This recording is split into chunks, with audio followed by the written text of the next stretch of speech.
Hey, I've been very busy, but maybe I can upload something to YouTube because the last time I sent something was... well, fuck.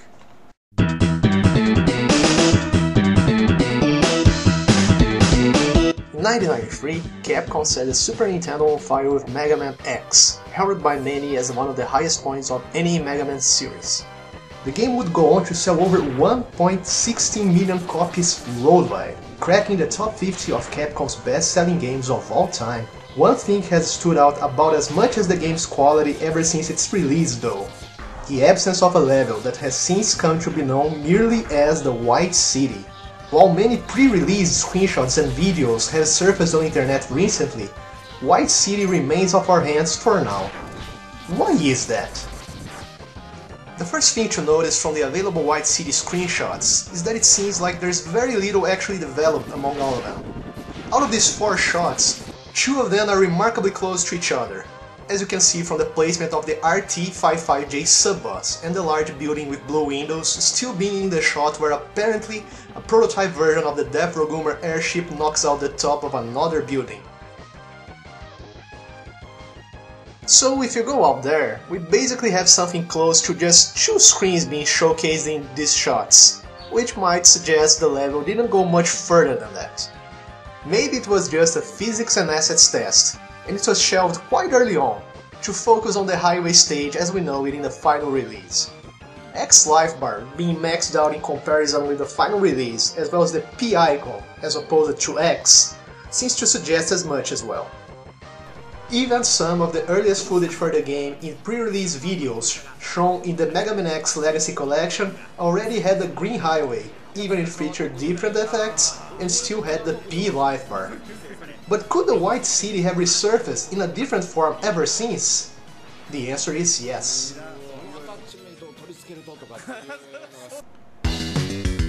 Okay, hold up. I know what you're thinking. No, I'm not pulling your leg. But could it be so simple? Well, the answer is yes and no. So, sort of. Of course, there's a similarity that Mega Man 7's Zero State is, primarily, a White City you're playing on. But if you take a look at most of the background elements hidden behind the foreground, they are impressively similar to the White City's assets, just gaining a splash of color to stand out more from the background. While we can only guess the exact color values, recoloring them to the similar hue places them as pretty much identical, as you can see from this fade in, fade out using pixelated pieces from Mega Man 7 with the colors retooled to be closer to the White City screenshots. The same tiles would be used for the password screen and auto shop. They also took some designs, but downscaled them in the case of this building with 4 windows.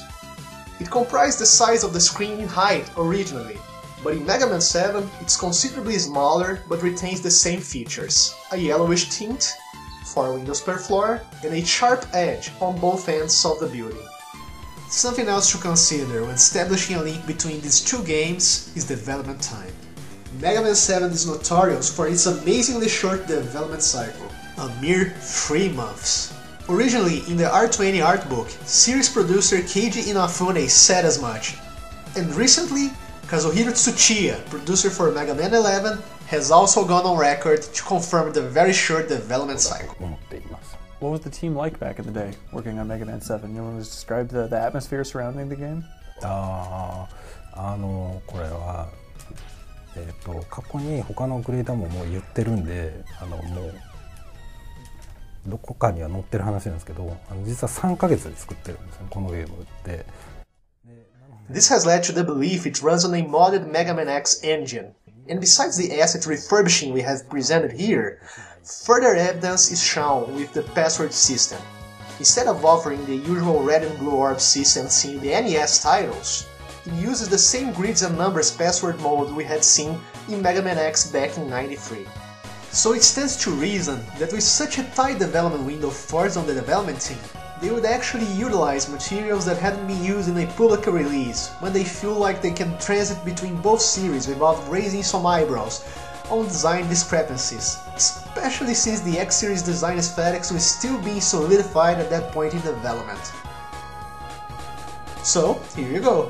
While we haven't gotten to play the White City as it was first conceptualized in Mega Man X, we have actually been playing on a facsimile for some decades now.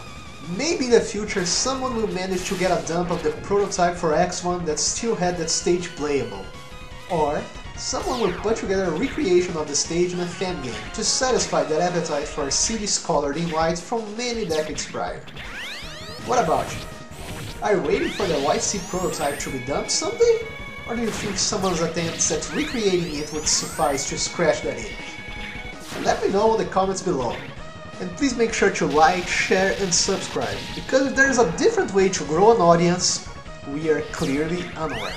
And more than anything, thank you very much for watching and hope you have a great day. So I see you guys, I see we're getting some new subscribers every now and then, probably because of the Novas Aventuras de Mega Man video. I really appreciate it. Unfortunately, things have been very busy and I haven't been able to edit stuff just to put it on YouTube, especially because I don't have enough subs to monetize, so you know. But I'm going to try to make some new videos and be more present here. And that's about it. Thank you again for watching, and I hope I can make some more content for you guys in the future. Thanks.